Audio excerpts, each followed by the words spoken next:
జిఎస్డిపిలో ఈ మేరకు growth rate నిజంగానే కనిపిస్తూ ఉంటే దట్ షుడ్ ట్రాన్స్లేట్ ఇంటూ ప్రజల తలసరి ఆదాయం కూడా ఇదే రీతిలో నిజంగా పెరిగి ఉండాలి కదా. దట్ షుడ్ ట్రాన్స్లేట్ ఇంటూ ప్రజల తలసరి ఆదాయం కూడా ఇదే రీతిలో నిజంగానే పెరిగి ఉండాలి కదా. ఆ తలసరి ఆదాయం నిజంగానే ప్రజలకు ఆదాయాలు నిజంగానే పెరిగి ఉంటే తద్వారా వాళ్ళ కొనుగోలు శక్తి కూడా పెరగాలి కదా. సో కొనుగోలు కూడా పెరగాలి కదా, పెరిగి ఉండాలి కదా, కొనుగోలు కూడా పెరిగి ఉండాలి కదా. తద్వారా ప్రభుత్వానికి వచ్చే ఆదాయాలు ట్యాక్స్ రెవెన్యూస్ కూడా పెరిగి ఉండాలి కదా. అంతా కనెక్టెడే కదా. రాష్ట్రం పురోగతిలో ఉంది, జిఎస్డిపి గ్రోత్ రేటు వృద్ధి రేటు విపరీతంగా ఉంది అని అంటే ప్రజల చేతుల్లో డబ్బులు దండిగా ఉండాలి. ఆ డబ్బులతో ప్రజల కొనుగోలు శక్తి పెరిగి ఉండాలి. తద్వారా రాష్ట్రానికి వచ్చే ట్యాక్సులు పెరిగి ఉండాలి. ఇవన్నీ సైక్లికలే కదా. కానీ అది జరిగిందా, ఇది వాస్తవమేనా అన్నది ఒక్కసారి గమనిస్తే 2024-25 చంద్రబాబు నాయుడు గారి మొదటి సంవత్సరంలో రాష్ట్రానికి వచ్చే సొంత ఆదాయాలు 119,927 కోట్లు వస్తుందని బడ్జెట్లో చెప్పారు చంద్రబాబు. అప్పుడు కూడా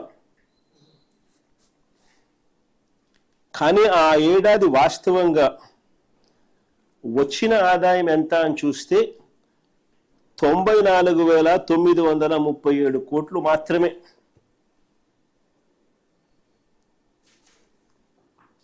ఇంకా ఆశ్చర్యం ఏమిటో తెలుసా,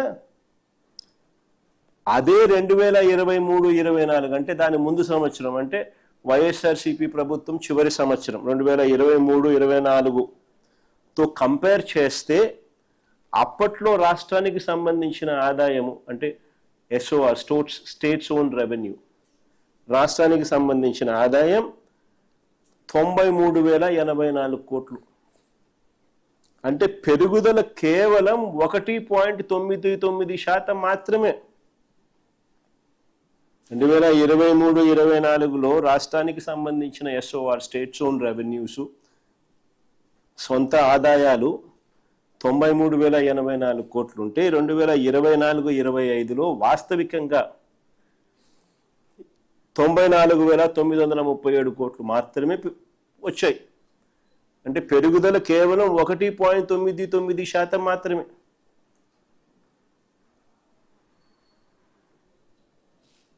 బడ్జెట్లో ఈయన లెక్కలేసిన 119,927 కోట్లు గాలికి ఎగిరిపోయింది. 2025-26లో చూద్దాం.